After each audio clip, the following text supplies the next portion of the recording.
सभी युवा उद्यमियों से कहना चाहूंगा, या ओडीओपी के अंतर्गत या विश्वकर्मा श्रम सम्मान के अंतर्गत जो युवा या जो भी उद्यमी उत्तर प्रदेश में निवेश करना चाहता है, उन सबसे मैं कहना चाहूंगा कि धैर्य के साथ अपने निवेश को आगे बढ़ाएं। सरकार का सिंगल विंडो सिस्टम उनकी मदद करेगा, निवेश सारथी उनकी मदद करेगा।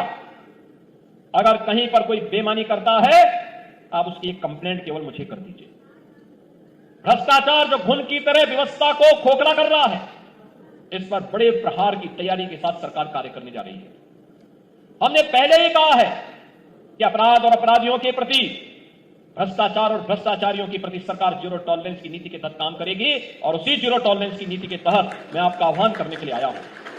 अगर कोई आपसे कहता है कि लोन दिलाने के नाम पे हम आप पैसा दीजिए, हम पैसा दिलाएंगे, कतई विश्वास मत करिए। सरकार के पोर्टल पर जाइए।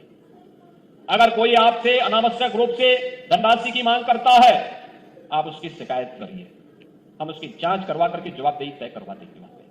और याद रखना, जो गलत तरीके से आपसे पैसे की डिमांड करेगा, याद रखना, मुझे लगता है कि वह व्यक्ति अंतिम उस परिवार की सर्विस होगी, उसके बाद फिर कभी कोई सरकारी सेवा में आने वाला नहीं है, फिर उसके बाद कभी उसको अवसर नहीं मिलने वाला।